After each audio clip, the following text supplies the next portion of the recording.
রানের পরে চেয়ারম্যানই ফাঁস করুক আর ফেল করুক, নির্বাচন হোক আর না হোক, তারে চেয়ারম্যান ডাকে।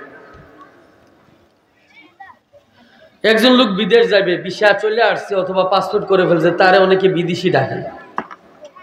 ছেলে মেয়ের বিয়ার আত হবে, কথাবার্তা ফাইনাল, অথবা এখনো হয় নাই, কথাবার্তা মোটামুটি হয়ে গেছে, বিয়া 15-20 দিন পরে একজন আরেকজনের বিয়ায় ডাকা শুরু করে দেবে। তাই বিয়ার তো আরো 15 দিন বাকি আছে, আছে কিনা? বিয়ার আগে বেয়াই না পরে বেয়াই? তাহলে 15 দিন বাকি থাকতে তার বেয়াই করে। আচ্ছা, কবরের কি এমন নির্দিষ্ট আছে আপনি 15 দিন পরে যাইবেন? না, 15 সেকেন্ডেরও গ্যারান্টি নাই, ঠিক কিনা? তাহলে আমরাও কি কবরবাসী?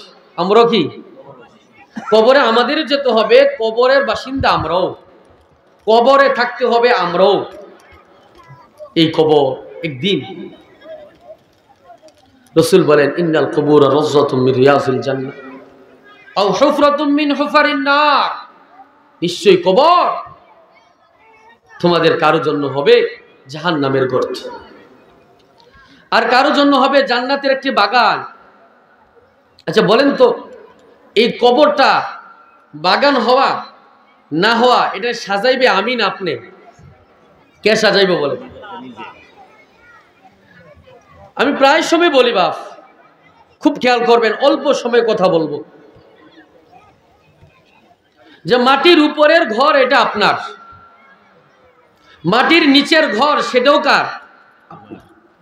তো মাটির উপরের ঘর সেটা আপনি যদি সাজাইতে না পারেন, শুধু আপনি ঘরটা করছেন, প্লাস্টারও করেন নাই, আপনার সন্তান প্লাস্টার করবে, না পারলে আপনার নাতিরা এসে আবার রং করবে, এটাও না পারলে তাদের সন্তানরা এসে এসি লাগাইবে, কেউ এসে ফার্নিচার কিনবে।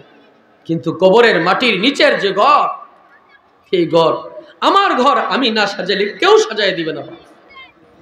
আমার ঘর আমি যদি না সাজাই কেউ সাজাই দিবে না। আমার কবরে কেউ, আমার বিপদের সময় কবরের আযাব কেউ নিবে না, কেউ নিবে। এই দুনিয়ায় তুই নেয় না। এফ সালমান রহমান মাত্র ৩৬,০০০ কোটি টাকা আত্মসাৎ করছে, জেলে ফুটতাছে, সন্তানরা কোথায়? একবারের জন্য তো কয় যা ঠিক আছে, একদিনের শাস্তিটা আমার আব্বার, একদিনের জেল খাটতে আমরা খাটবো, কারণ আমরা লাগেই তো সবকিছু করা আসছে। দুনিয়ায় যদি এই হালত হয়, তা আখিরাতের অবস্থা কি হবে বলেন? চুপ। দুনিয়ায় যদি আমাদের হালাত এই অবস্থা হয়, তো বাপ আখিরাতে কি হবে বলেন? এই কবর, কবরের সওয়াল জবাবটা এতটা সহজ নয়।